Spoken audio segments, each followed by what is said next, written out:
사람은 지금 있는 곳에 영향을 받는다. 이 말에 대해서 여러분 어떻게 생각하십니까?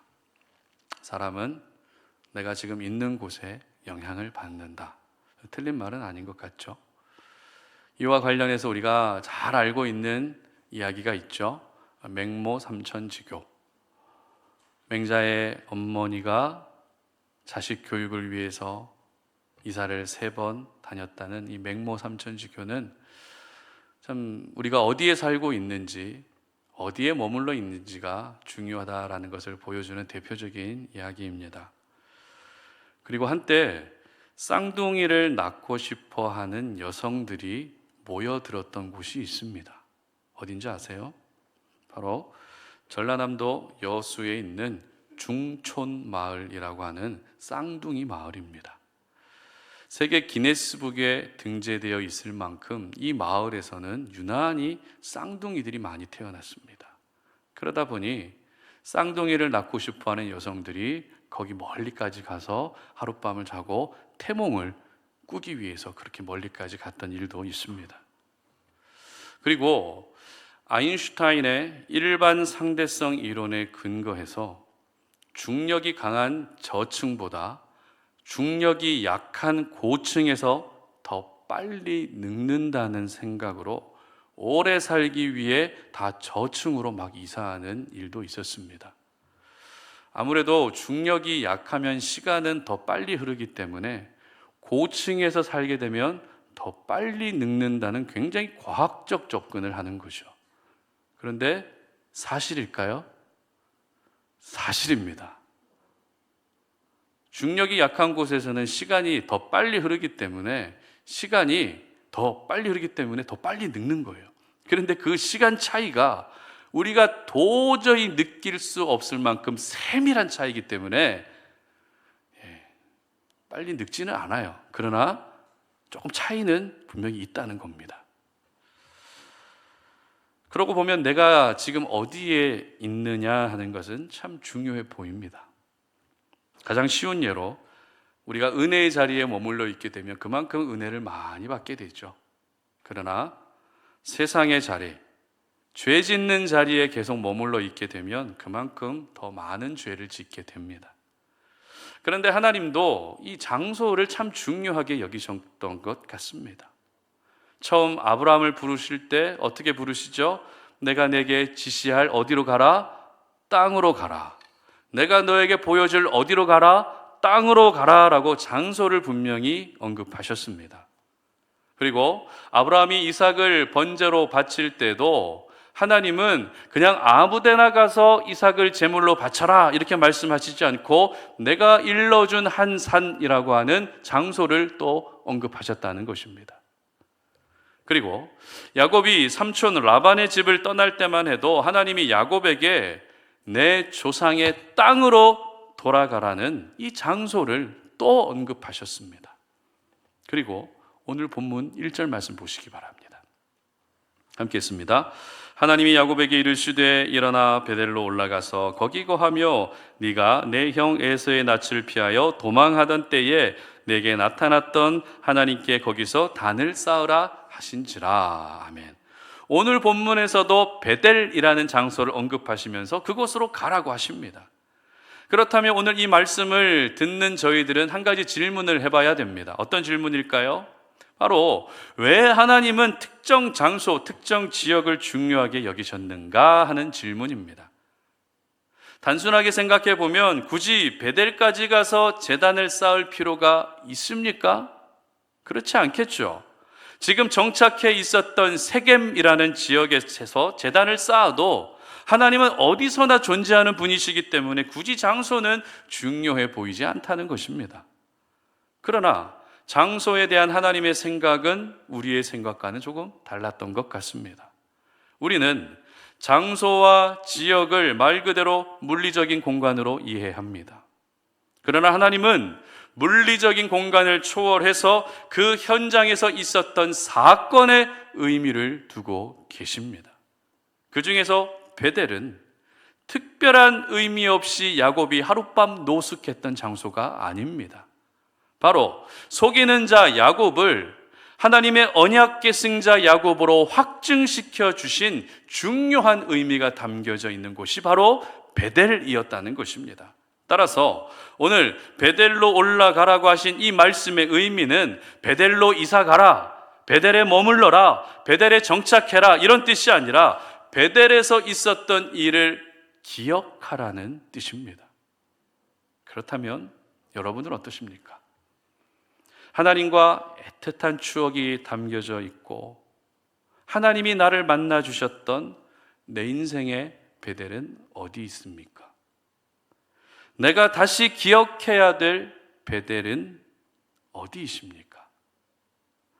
물론 베델은 물리적인 장소의 의미도 포함하고 있습니다.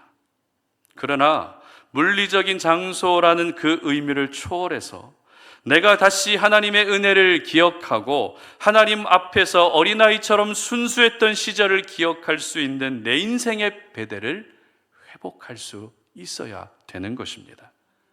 그러므로 베델로 올라가서 제단을 쌓으라는 하나님의 말씀을 내게 주시는 말씀으로 받아들이시며 오늘 저희들에게 주시는 영적 교훈을 생각해 볼 수 있었으면 좋겠습니다. 첫 번째입니다. 약속은 지키라고 있는 것입니다. 1절 말씀 함께 읽어보겠습니다. 하나님이 야곱에게 이르시되 일어나 베델로 올라가서 거기 거하며 네가 내 형 에서의 낯을 피하여 도망하던 때에 내게 나타났던 하나님께 거기서 단을 쌓으라 하신지라. 아멘. 사진 한 장 보여드리겠습니다. 우리 영어 잘하는 분들 많으시니까 직접 읽어보시고 해석해 보시죠. 자, 저처럼 영어에 조금 어려움이 있으신 분들을 위해서 제가 이 상황을 설명을 해드리겠습니다. 광부인 아빠가 아들과 농구 경기를 보러 가기로 약속을 했습니다.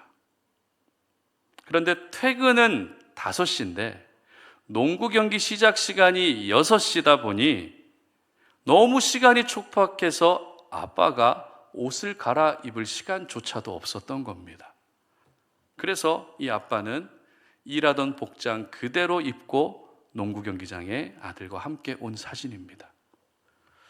여러분, 과연 다른 사람들이 이 아빠의 상황을 알고 있다면 이런 옷을 입고 경기장에 온 것을 가지고 문제 삼을 수 있겠습니까? 절대 문제 삼을 수 없겠죠. 여러분, 약속이라는 것은 약속을 지키는 방법이 중요한 것이 아니라 약속을 지키는가 안 지키는가 그 자체가 더 중요한 것입니다. 그래서 지키지 못할 약속은 어떻게 하라고요? 하지도 말라고 말하는 것 아니겠습니까? 그렇다면 여러분은 최근에 아니면 시간은 조금 많이 흘렀어도 누군가와 했던 약속을 잘 지키고 계십니까? 그 약속을 잘 지키셨습니까? 설교를 준비하면서 제게 떠올랐던 약속이 하나 있었어요. 어떤 약속인가 하면 결혼했을 때 하나님 앞에서, 하객들 앞에서, 그리고 제 아내 앞에서 했던 결혼 서약이 문득 떠오르더라고요. 그래서 제 아내에게 서약서 좀 한번 찾아보라고, 어디 분명히 있을 거니까 서약서 좀 한번 찾아보라고 했는데 못 찾았습니다. 얼마나 다행인지 몰라요. 찾았으면은 하나하나 다 지적당할 뻔했는데 서약서는 찾지 못했지만 그 서약의 내용에 어떤 내용들이 기록되어 있는지 어렴풋이 기억은 나거든요. 그래서 설교를 준비하면서 나는 과연 그 약속을 잘 지키고 있는가 하는 부분들을 좀 돌아보는 시간을 가질 수 있었습니다. 지금까지 저희들은 몇 주간에 걸쳐서 야곱에 대해서 살펴봤습니다. 그런데 야곱이라는 인물을 이해할 때 야곱의 성격, 야곱의 성향, 야곱의 습관, 야곱의 생활 방식, 야곱의 장단점 이런 것으로 야곱을 이해하기보다 하나님의 언약, 바로 약속이라는 관점으로 야곱을 이해할 수 있어야 됩니다. 다시 말해서 하나님과 야곱은 언약적 관계로 맺어져 있는데 그 언약적 관계가 무엇인가 하면 바로 모든 민족이 복을 받을 수 있도록 하나님이 야곱을 사용하시겠다는 것입니다. 그러니까 하나님은 언약을 이루시는 분이 되고 야곱은 어떤 사람이 되는 거죠? 그 언약을 이루어 드리는 통로가 되는 것입니다. 특별히 이 언약이 이루어지기 위해서는 하나님에게도 반드시 필요한 것이 있고 야곱에게도 반드시 필요한 것이 있었습니다. 먼저 하나님에게 꼭 필요했던 것, 하나님께 꼭 요구되었던 것은 바로 신실함입니다. 여러분, 신실하다는 말 들어보셨죠? 신실하다는 말의 의미가 뭐죠? 신실하다는 것은 약속을 잘 지키는 성품을 말합니다. 즉 하나님은 야곱과 맺으신 언약을 반드시 지키시는 신실한 성품을 가지고 있어야 했습니다. 그렇다면 야곱에게 요구되는 것은 뭐였을까요? 그 언약이 자신을 통해서 이루어질 수 있도록 항상 마음과 생각을 하나님께 고정하고 하나님을 변함없이 신뢰하는 믿음이 필요했던 것입니다. 그런데 이 언약이 계승되어 오는 과정에서 하나님은 변함없이 신실하셨지만 문제는 야곱이 약속을 이루어드리는 통로의 역할을 제대로 감당하지 못하고 있었다는 것입니다. 오늘 본문에서 하나님은 야곱에게 갑자기 찾아오셔서 베델로 올라가서 제단을 쌓아라 이런 말씀하십니다.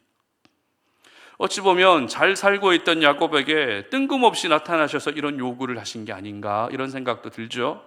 하지만 하나님이 뜬금없이 나타나신 게 아닙니다. 언약을 이루어가는 과정에서 지금 무언가 문제가 생겼기 때문에 하나님이 야곱에게 찾아오셔서 베델에 올라가라고 말씀하셨던 것입니다. 그렇다면 왜 베델이었는지, 왜 베델로 올라가라고 하셨는지, 베델에서 있었던 일이 어떤 일인지 알아야 되겠죠. 베델에서 있었던 일은 우리가 잘 알고 있는 것처럼 하나님이 야곱을 만나 주신 일입니다. 그리고 하나님과의 만남이 있고 나서 야곱이 뭘 하죠? 하나님 앞에 서원을 합니다. 약속을 했다는 것입니다. 이렇게 베델에서 하나님을 만나고 야곱은 삼촌의 집에서 20년간 성실하게 일한 끝에 다시 고향으로 돌아가게 됩니다. 그런데 고향으로 돌아갈 때 하나님이 야곱에게 나타나셔서 어떤 말씀을 하시는가 하면 창세기 31장 13절 함께 읽어봅니다. 나는 베델의 하나님이라. 네가 거기서 기둥에 기름을 붓고 거기서 내게 서원하였으니 지금 일어나 이곳을 떠나서 내 출생지로 돌아가라 하셨느니라. 아멘. 무슨 말입니까? 내가 너를 20년 전에 베델에서 만나 주었을 때 네가 내게 했던 서원을 지키라는 것입니다. 지금 야곱이 다시 고향으로 돌아가야 되는 가장 중요한 이유는 형제를 만나고 부모님을 만나는 것이 중요한 것이 아니라 약속을 지키기 위함이라는 것입니다. 그런데 야곱은 어떻게 하고 있었죠? 하나님의 은혜로 20년 만에 삼촌의 집에서 나올 수 있었고 많은 가족과 가축을 얻게 됐고 형 에서와 극적인 화해도 했지만 베델에 올라가지 않습니다. 무슨 말입니까? 서원을 지키지 않고 있었다는 것입니다. 지금 야곱은 어중간한 세겜에 머물면서 여기서 10여 년이라는 시간 동안 살면서 서원도 잊어버리고 언약도 잊어버린 채 허송세월만 보내고 있었던 것입니다. 그래서 하나님이 야곱에게 나타나셔서 베델로 올라가서 제단을 쌓아라 이런 말씀을 하신 것입니다. 나는 이렇게 언약을 지키기 위해 항상 신실하게 일하고 있는데 너는 왜 언약을 지키지 않느냐고, 너와 나는 언약으로 맺어진 언약적 관계임을 다시 한번 깨닫게 해주셨던 것입니다. 그렇습니다. 베델로 올라가라는 말씀은 서원을 지키고 약속을 지키라는 그런 의미입니다. 약속을 하나님만 지키고 있고 야곱은 지키지 않는 상황에서 그 약속을 지킬 수 있도록 일방적으로 야곱에게 찾아오셔서 야곱의 발걸음을 저 멀리 베델로 옮기고 계셨던 것입니다. 여러분, 약속은 뭐라고요? 지키라고 있는 것입니다. 위기의 순간, 어려움의 순간을 모면하기 위해 너무 급해서 하나님과 약속하기는 했는데 그 약속을 아직도 지키지 않고 있다면 하나님은 그것을 굉장히 심각한 문제로 인식하시는 것입니다. 따라서 하나님과 약속했다면 그 약속은 어떻게라도 지켜야 됩니다. 그래서 우리는 어디로 올라가야 됩니까? 내 인생의 베델로 올라갈 수 있어야 되는 것입니다. 뿐만 아닙니다. 사람들과 한 약속도 지켜야 됩니다. 부부 사이에 한 약속도 지켜야 되고 사랑하는 자녀가 처음 태어났을 때 그 자녀를 바라보며 내가 어떤 엄마가 되고 어떤 아빠가 될 것인지 여러분 자신과 했던 그 약속도 지켜야 된다는 것입니다. 저는 아이들이 태어났을 때 건강한 아빠로 항상 아이들 곁에 있어 주겠다는 약속을 제 자신과 했습니다.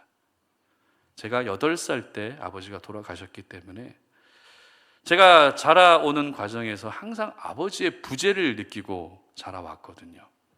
그러다 보니 제 아이들에게는 늘 함께 해주고 싶었습니다. 그래서 이제는 건강을 위해서 숨쉬기 운동을 끊었습니다. 여러분, 숨쉬기 운동 더 이상 하지 마세요. 평상시에도 숨을 쉬고 있는데 무슨 숨쉬기 운동을 허구날 그렇게 매일 하는지 모르겠지. 숨쉬기 운동 하지 마시고요. 유산소 운동, 근력 운동을 많이 하세요. 저는 이제 한 3주 됐는데 이제 한 3주 정도 지나면 아마 근육질의 몸으로 여러분 앞에 설 수 있을지도 모르겠습니다. 여러분도 여러분 자신과 했던 약속이 분명히 있을 겁니다. 그 약속 반드시 지키시기를 바랍니다.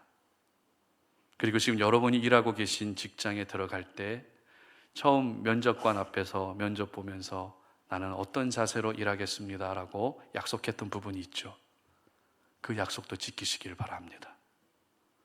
우리 송탄 오륜교회의 한 가족이 되기를 결심하면서 내가 어떻게 하나님을 섬기고 내가 어떻게 이 교회를 섬길지 기도하며 했던 그 약속도 반드시 지킬 수 있었으면 좋겠습니다. 앞서 사진으로 살펴봤던 그 아빠처럼 석탄 가루가 잔뜩 묻어 있는 옷을 입고서라도 약속은 지켜야 됩니다. 옷이 갈기갈기 찢겨져 있어도 약속은 지켜야 됩니다. 하루하루 사는 것이 너무 힘들어서 내 몸이 만신창이가 돼버렸고 상처가 이미 골마서 다 터져버렸고 패배의식이 내 생각을 사로잡고 있고 요즘 들어서 영적 상태도 예전 같지가 않아서 많이 무너져 있다 할지라도 그럼에도 불구하고 약속을 지키기 위한 몸부림을 칠 수 있어야 되는 것입니다. 그러므로 하나님이 명령하신 여러분의 베델로 올라가시기를 바랍니다. 약속을 지키지 못했던 그 자리에서 이제는 일어나셔서 약속을 지키는 내 인생의 베델로 올라가시기를 바랍니다. 베델은 약속을 지키는 자리입니다. 두 번째, 오늘 저희들에게 주시는 영적 교훈은 믿음의 선한 영향력을 나타내는 사람이 되어야 된다는 것인데요. 3절 말씀 함께 읽어봅니다. 우리가 일어나 베델로 올라가자 나의 환난 날에 내게 응답하시며 나의 가는 길에서 나와 함께 하신 하나님께 내가 거기서 단을 쌓으려 하노라 하매. 우리 사회에 크리스찬의 신분으로서 선한 영향력을 끼치는 사람들이 참 많습니다. 특히 연예인들 중에 그런 사람들이 꽤 많이 있는데 이렇게 선한 영향력을 끼치는 대표적인 크리스찬을 뽑으라고 한다면 바로 가수 션을 뽑을 수 있을 것 같습니다. 션은 매년 8월 15일이면 8월 15일이 무슨 날이죠? 광복절이지 않습니까?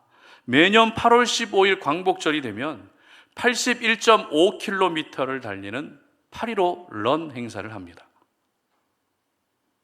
잘 보십시오. 모집 인원이 8,150명이에요. 회비도 8,150원 맞죠? 81,150원인가요? 예, 제 글씨가 잘 안 보여서 다 8.15에 포커싱을 맞춰서 이렇게 행사를 합니다. 흔히 기부 마라톤이라고 불리는 이 행사는 대한민국을 존재하게 해주신 독립투사분들께 감사 편지를 쓴다는 마음으로 시작된 행사입니다. 그래서 대회를 통해서 모인 금액으로 독립운동가 후손들의 집을 직접 지어드리는데 4년간 39억 원이 모금이 됐고 현재 16채가 완공됐고 17호, 18호 집도 지어지고 있다고 합니다. 앞으로 100호 집까지 지어드리고 싶다는 소회를 밝혔습니다. 이렇게 아름답고 의미 있는 일을 하나님의 사람이라는 신분으로 하고 있어서 그런지 더욱더 귀해 보이더라고요. 여러분도 이왕 살아가면서 이 땅 가운데서 선한 영향력을 끼치시되 단순히 착하고 좋은 일만 하는 게 아니라 믿음의 선한 영향력을 끼칠 수 있기를 주님의 이름으로 축복합니다. 믿음의 선한 영향력이 뭘까요? 결국 내 주변의 사람들이 하나님을 알아가고 하나님 앞에 나올 수 있도록 길잡이가 되어주는 것이 믿음의 선한 영향력입니다. 그리고 이웃을 돕는 일들을 할 때도 내가 하는 것이 아니라, 내 돈으로 하는 것이 아니라 당신을 향한 마음이 바로 이런 것이다, 당신을 향한 하나님의 마음이 바로 이런 것이다 라는 것을 알려주면서 세상적인 분위기들, 그리고 죄악이 가득한 이 세상의 악한 분위기들을 영적인 분위기로, 사랑의 분위기로 바꾸어가는 것이 바로 믿음의 선한 영향력을 끼치는 것입니다. 야곱은 하나님의 명령대로 베델에 올라가기를 결심합니다. 그래서 집안 모든 사람들에게 이방 신상을 버리고 의복을 갈아입고 자신을 정결케 한 상태로 올라가자고 합니다. 그런데 가장으로서 가족들에게 우상을 버리고 자신을 정결케 하라는 이 말을 했던 시점이 참 중요한데요. 그 시점이 언제인가 하면 베델로 올라가서 제단을 쌓으라는 하나님의 말씀이 있고 나서였습니다. 하나님의 이 말씀이 있고 나서 바로 가족들에게 같이 올라가자라고 이야기한 겁니다. 그러니까 이 시점을 시간으로 계산해 보면 삼촌 라반의 집에서 나온 후에 대략 15년 정도가 흘렀을 때입니다. 다시 말해서 15년간 야곱은 믿음의 가장이었음에도 불구하고 가족들이 이방 신들을 섬기는 것에 대해서 아무런 제재도 하지 않고 침묵하며 방관하고 있었던 것입니다. 자기 아내가 저기 이방신을 갖다 놓고 절을 하고 있는데 그래? 아무런 제재를 하지 않았습니다. 그 결과 야곱의 인생 가운데 어떤 일이 일어났을까요? 새벽 예배 때도 살펴본 것처럼 딸 디나가 강간을 당합니다. 그리고 둘째와 셋째 아들 시므온과 레위가 이 일에 대한 복수의 칼날을 휘두르며 세겜 사람들을 학살해버립니다. 차마 하나님의 언약 가정 안에서 일어난 일이라고는 믿기 어려운 비극이 연쇄적으로 일어나고 있었던 것입니다.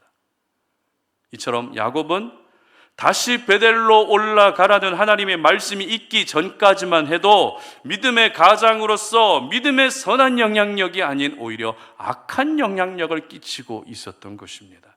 그리고 나서 하나님의 말씀이 야곱에게 임한 것입니다. 여러분, 이런 상황에서 야곱이 어떤 생각이 들었을까요? 아차, 내가 중요한 것을 놓치고 있었구나. 하나님과 맺은 언약을 잊어버리고 나만의 안락한 삶에 빠져 있었구나. 이런 생각 들지 않았겠습니까? 그래서 하나님의 말씀을 듣는 순간, 그래, 내가 가야 할 곳은 베델이다. 베델에 올라가서 하나님 앞에서 서원하고 약속했던 것을 지키며 다시 한번 하나님을 향한 신앙을 회복해야 되겠다. 이런 생각하지 않았겠습니까? 특별히 야곱이 가족들에게 베델로 올라가자고 했던 말을 잘 보게 되면 3절 말씀을 다시 한번 읽어보겠습니다. 우리가 일어나 베델로 올라가자. 나의 환난 날에 내게 응답하시며 나의 가는 길에서 나와 함께 하신 하나님께 내가 거기서 단을 쌓으려 하노라 하매. 아멘. 자, 이 짧은 말씀에서 야곱 자신을 가리키는 1인칭 표현이 자주 반복되고 있다는 것을 바로 확인할 수 있죠. 나의 환난 날, 내게 응답하시며 나의 가는 길, 나와 함께 하신 내가 거기서, 이 짧은 구절에 자신을 표현하는 1인칭 표현이 무려 5번이나 반복되고 있습니다. 무슨 말입니까? 지금까지는 나 한 사람의 잘못된 결정으로 내가 집안 전체에 악한 영향력을 끼쳤지만 이제는 나 한 사람의 올바른 결정으로 내가 집안 전체에서 믿음의 선한 영향력을 끼치겠다는 것입니다. 그래서 야곱은 혼자 올라가지 않습니다. 가족들과 함께 올라가겠다는 결심을 하게 된 것입니다. 야곱의 인생을 한번 보십시오. 35년 전만 해도 야곱은 혼자였습니다. 15년 전에 야복강에서도 야곱은 혼자였습니다. 그러나 야복강에서 하나님과 씨름하며 그 이름이 야곱에서 이스라엘로 바뀌게 됩니다. 무슨 뜻이죠? 야곱은 이제부터 야곱이라는 개인의 인생으로 사는 것이 아니라 이스라엘 민족의 인생으로 살아야 된다고 하는 그 정체성 자체가 바뀌었다는 것입니다. 그리고 정체성이 바뀌니 마음도 바뀝니다. 삶의 목적도 바뀌게 되면서 35년 전에 베델에서 내가 경험한 하나님을 이제는 이스라엘 민족을 이루게 될 내 가족 모두에게 믿음의 선한 영향력을 끼치기 위해 함께 베델로 올라갔던 것입니다. 그렇습니다. 하나님의 사람은 자신이 속해 있는 믿음의 모든 공동체 안에서 선한 영향력을 끼칠 수 있어야 됩니다. 나로 인해 집안 분위기가 살벌해지고 나로 인해 집안 분위기가 영적으로 어두워지는 것이 아니라 오히려 모든 영적 어두움을 사라질 수 있게 해야 된다는 것입니다. 특별히 여러분, 예배의 자리와 멀어져 있는 여러분들의 자녀들의 모습을 보시면서 더 이상 방관하시면 안 됩니다. 예배를 안 나왔어요? 예배 안 나왔네. 그렇게 방관하시면 안 됩니다.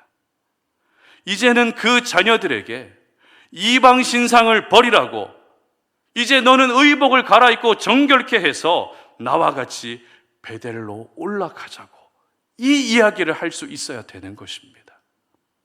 그러기 위해서 꼭 필요한 것이 있는데요, 바로 영적 이기심을 버려야 됩니다. 영적 개인주의를 버려야 됩니다. 야곱이라는 이름으로 살 때는 철저히 자기중심적이었고 이기적인 사람이었습니다. 나만 잘 되면 된다고 생각했습니다. 나만 잘 될 수 있다면, 나만 성공할 수 있다면 가족을 속이고 사기를 쳐도 전혀 문제가 없을 거라 생각했던 사람입니다. 그러나 야곱의 이름이 이스라엘로 바뀌면서 야곱은 더 이상 자기만 생각하는 이기적인 사람이 아니라 가정을 생각하고 공동체를 생각하는 이타적인 사람으로 변화됐던 것입니다. 그러므로 저희들도 내 개인의 인생도 물론 중요하지만 가정에 대한 소중함, 교회에 대한 소중함, 직장에 대한 소중함을 가질 수 있었으면 좋겠습니다. 내가 중요하면 누가 중요하죠? 다른 사람들도 중요한 겁니다. 그런데 어떤 경우는 부모님인데도 자녀들에게는 별로 관심이 없습니다. 오직 자기 인생이 우선인 분들이 계십니다. 참 놀랍습니다. 그리고 반대로 자녀들 역시 부모님이 뭐 어떻게 하고 지내는지, 부모님이 아프든 말든 별로 부모님에게는 관심도 없고 오직 자기 인생을 우선으로 여길 때가 있습니다. 여러분, 이런 개인주의고 이기적인 모습이 어떤 관계에서 제일 많이 나타날까요? 바로 부부 사이에서 충만하게 나타나지 않습니까? 너는 너고 나는 나다. 우리 각자 알아서 하자. 여러분, 믿음의 선한 영향력을 끼치기 위해서는 함께 가야 됩니다. 솔직히 마음속으로 대답해 보십시오. 여러분의 배우자가 다 마음에 드십니까? 하나부터 열까지 다 마음에 드십니까? 마음에 드시는 분 한번 손 들어보세요. 끝까지 마음에 드셨으면 좋겠고요. 그런데 많은 분들이 별로 마음에 안 들어 하세요. 그렇죠? 그러나 하나님의 사람은 내 마음 같지 않아도, 나와 성향이 다르고 생각이 달라도 내가 그 사람에게 믿음의 선한 영향력을 끼쳐야 된다는 것을 사명으로 여기며 함께 갈 수 있어야 됩니다. 마음에 안 든다고 해서 내팽개치면 안 됩니다. 마음에 안 들다고 해서 밥 안 차려주면 안 됩니다. 마음에 안 들다고 해서 용돈 줄이면 안 됩니다. 마음에 안 들어도 용돈 더 많이 주시고, 마음에 안 들어도 임금님 밥상으로 한번 차려주십시오. 함께 가야 무슨 믿음의 선한 영향력이라도 끼칠 수 있지 않겠습니까? 바라기는 지금까지는 주변 사람들에게 혹시라도 여러분이 안 좋은 영향력을 많이 끼쳤다 할지라도 이제부터는 믿음의 선한 영향력을 끼치기 위해서라도 베델로 올라가시기를 주님 이름으로 축복합니다. 우리가 올라가야 될 베델은 믿음의 선한 영향력을 끼치는 자리인 줄 믿으시기를 바랍니다. 말씀을 맺겠습니다. 모든 사람은 지금 자신이 살고 있는 자리, 머물고 있는 그곳에 영향을 받게 되어 있습니다. 야곱도 삼촌은 라반의 집을 떠나서 바로 베델로 갔다면 자녀들에게 그런 충격적인 사건은 일어나지 않았을 겁니다. 괜히 세겜에 10년 이상 머무르다가 겪지 않아도 될 고통을 겪고 말았습니다. 따라서 세겜에 장막을 친 것은 야곱의 치명적인 실수였습니다. 세겜에 머무는 10여 년 동안 야곱과 그의 가족들은 세겜의 우상 문화와 세상 문화에 젖어들고 있었기 때문에 야곱의 인생에서 세겜은 실패의 자리였습니다. 야곱은 세겜의 화려함으로 살아야 될 사람이 아니라 베델의 은혜로 살아야 될 사람이었습니다. 그러나 세겜에 물든 채 베델을 잊고 있었던 것입니다. 하나님이 올라가라고 하신 베델은 약속을 지키는 자리입니다. 약속은 지키라고 있는 것인데 야곱은 약속을 지키는 일에 소극적이었습니다. 그래서 하나님이 베델에 올라가라 말씀하셨습니다. 그리고 베델은 믿음의 선한 영향력을 끼치는 자리입니다.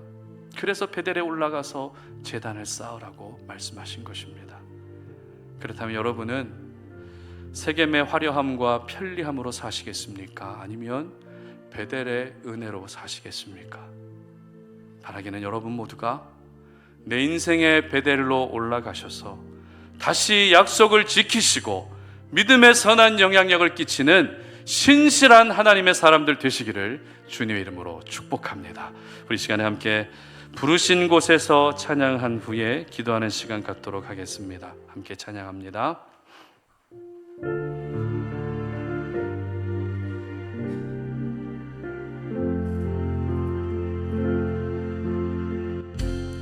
따스한 성령님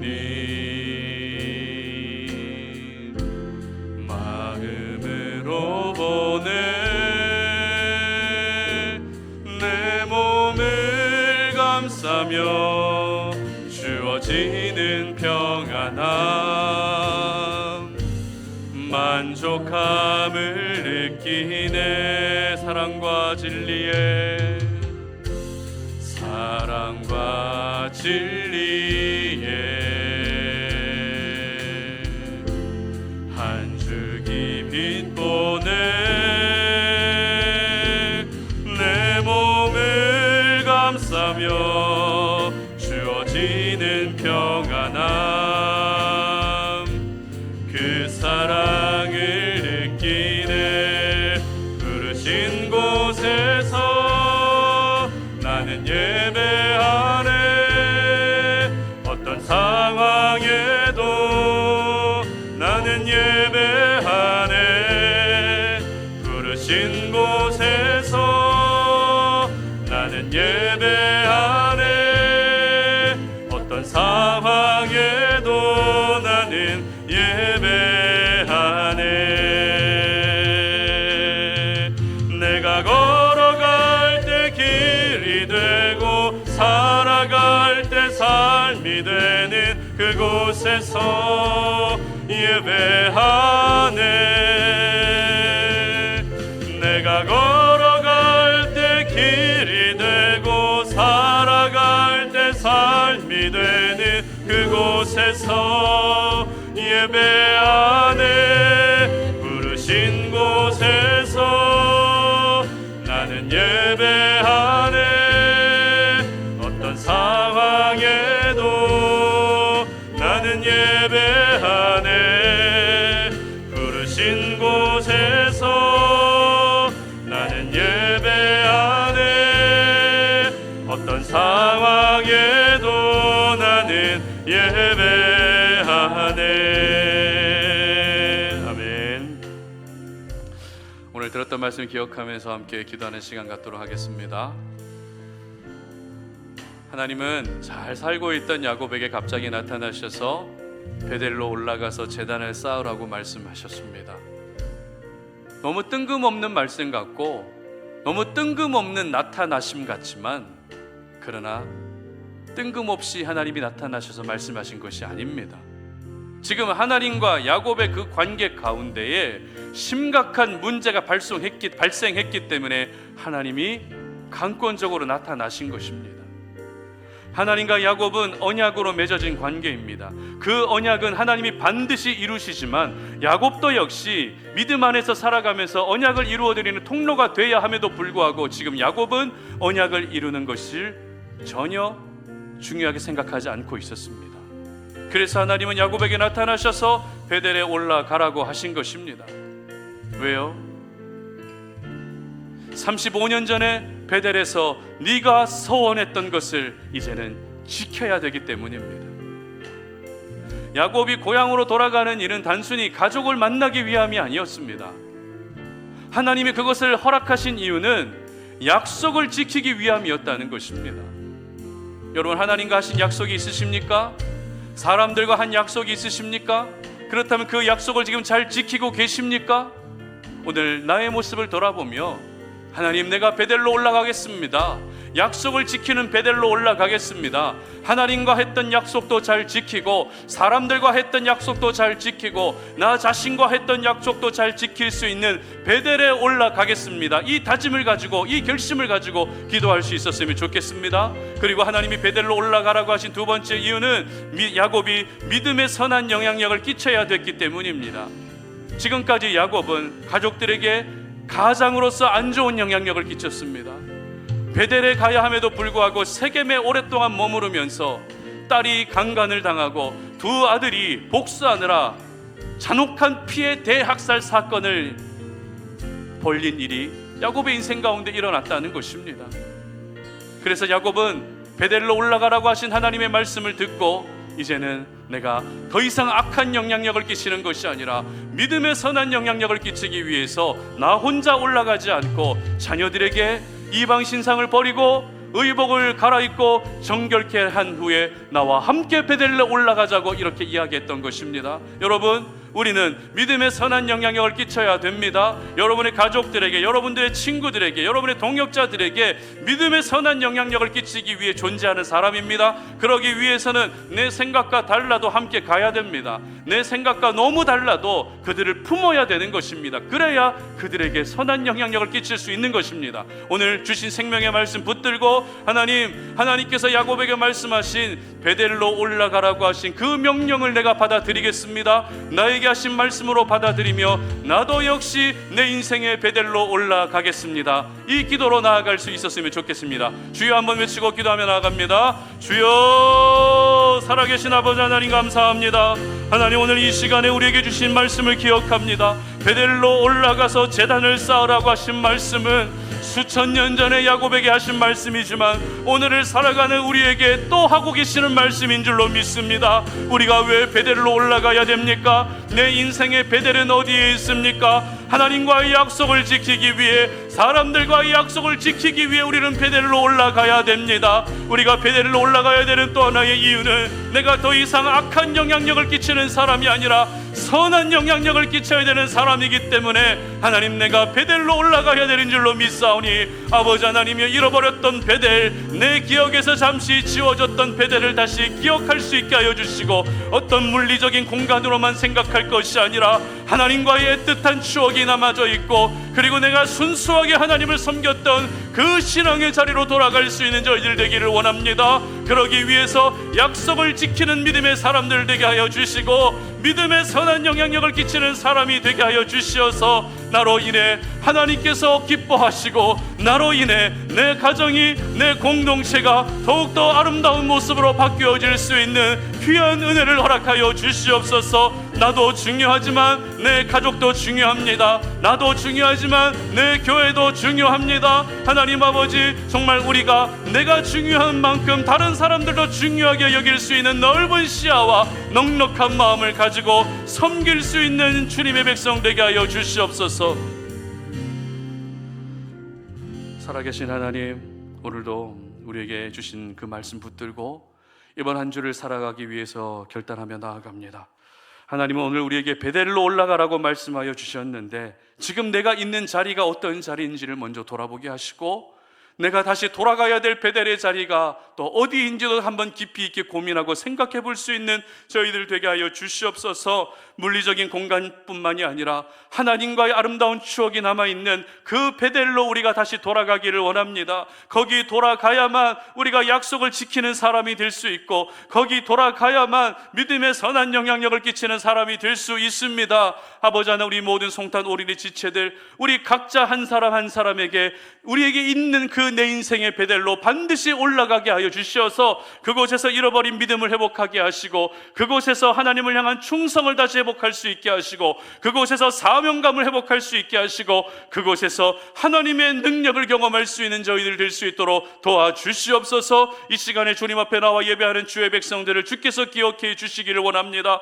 이번 한 주 세상을 살아갈 때 그 세상 가운데 고아와 같이 내버려 두지 마시기를 원합니다. 너무 힘들고 어려운 때를 살아가고 있어서 우리의 마음이 정말 하나님을 생각하는 그 시간조차도 없이 분주하게 하루하루 살아가고 있는데, 우리 성도님들의 삶을 주께서 높이 두 손 높이 들고 축복해 주시어서 우리의 모든 삶을 지켜주시고, 경제적인 부분들, 건강에 대한 부분들, 관계에 대한 부분들, 신앙적인 부분들, 정신적인 부분들, 모든 부분들 가운데 하나님께서 놀라운 회복의 역사들을 허락하여 주시옵소서.